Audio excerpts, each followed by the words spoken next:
You're listening to the Coffee Hour. I'm Andy Bates. I'm Sarah Gulseth. It is Friday, April 5th. It's a weird Friday. Why is it weird? I don't know. Because we're all Like on the wrong universe schedule? is like slightly off kilter this morning or something. That's what it feels like. It is. Just wait till next week. Oh man. Next week's going to be even. I'm going to be in a different time zone. You'll be in a different time zone, and it's the week before Holy Week.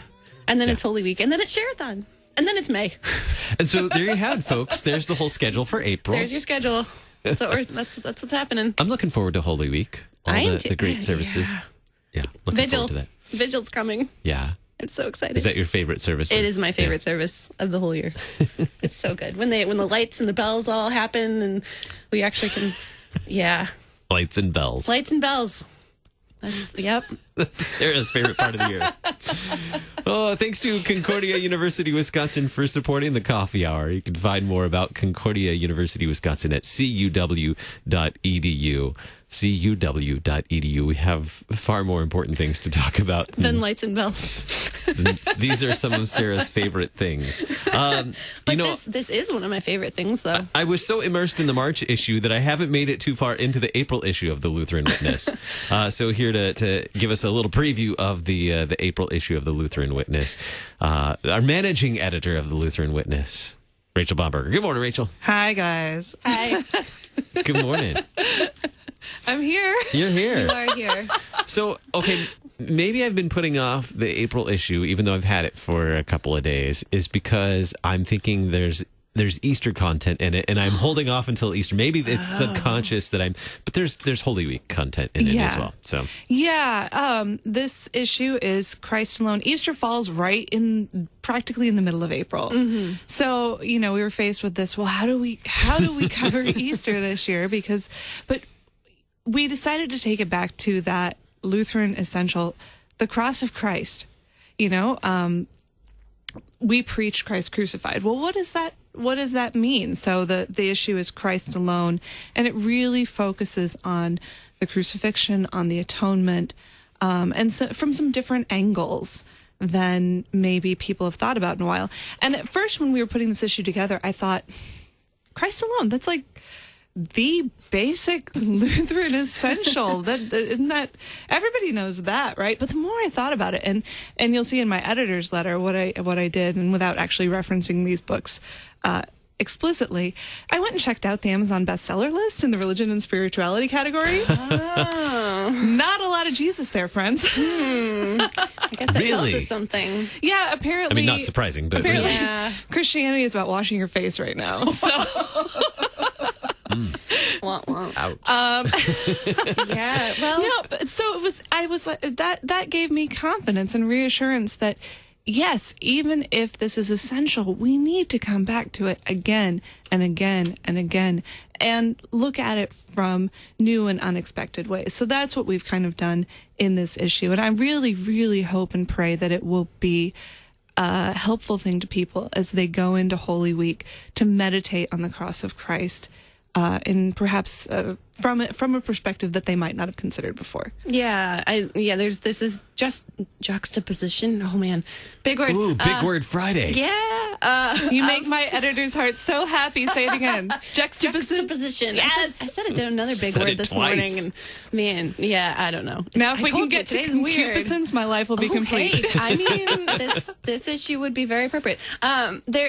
Between Christ alone and all of the self-help that our culture feeds us every day, even in Christian culture, there's a lot of that self-help things Because it sells. It does sell well, and we like to know how we can make ourselves better. We want to make ourselves a hero of our own stories, Right, which doesn't work. No, It never Christianity ends well. is about realizing that there is a hero to the story, and it's not us. Right, which we don't always want to hear. No. Hey, law, ding ding. But I'm not even sure where I was going with that.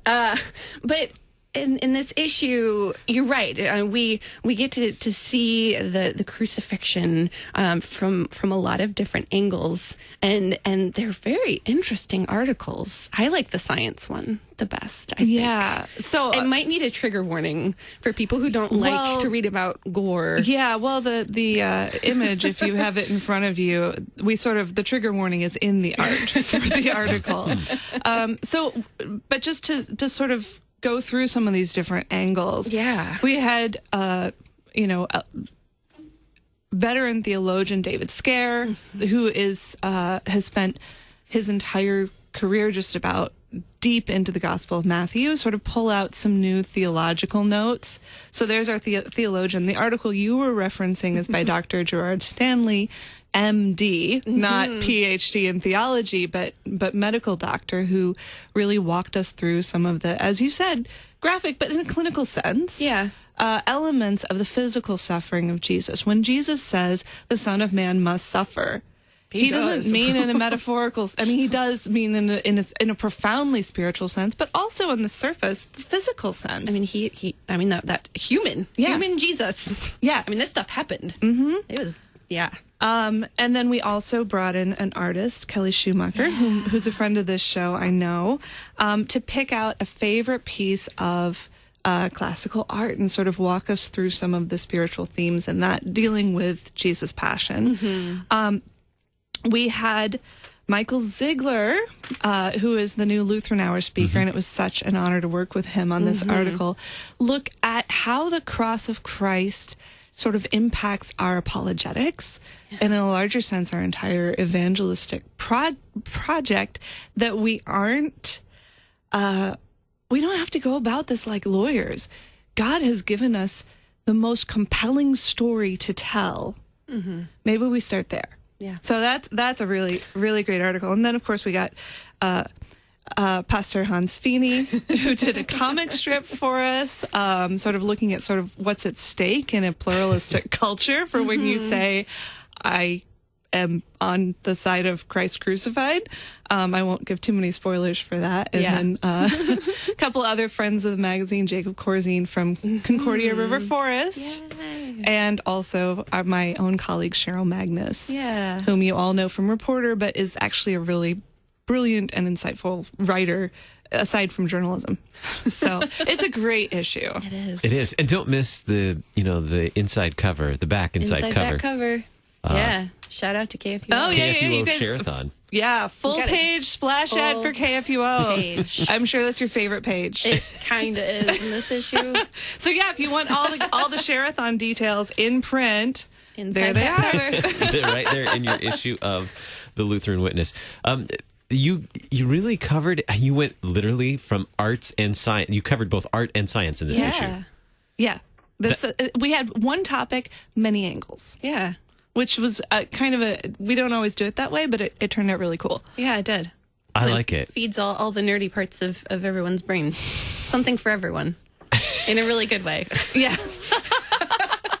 And even like you said, the little comic strip too. The comic is, I mean, I was flipping through and I saw a comic and I was like, wait, what is that in the Lutheran Witness? And then I was like, oh, it's Hans Feeney, of course. Of course. And it's a medium that works for him. And again, don't want to spoiler the comic and steal his thunder, but you'll read it and the first time you'll go, no.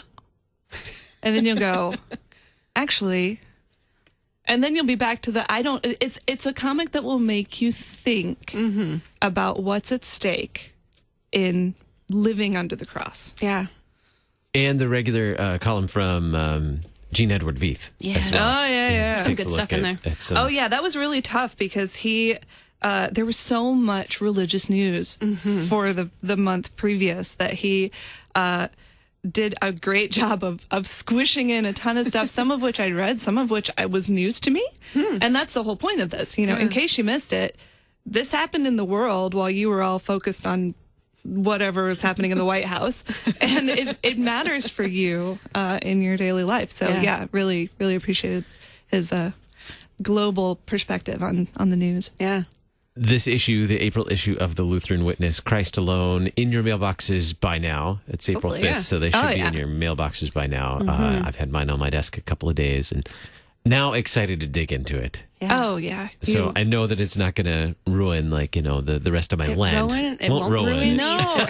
Take it in small bites, and it will get you through Holy Week, and you will come out of it, with it deepened for you. I have no doubt. Rachel Bomberger, managing editor for the Lutheran Witness. Thank you so much for joining us in studio this morning to be our guest and take a look at the the April issue of the Lutheran Witness. Thank you. I should play the right music. What happened to my music? It went away.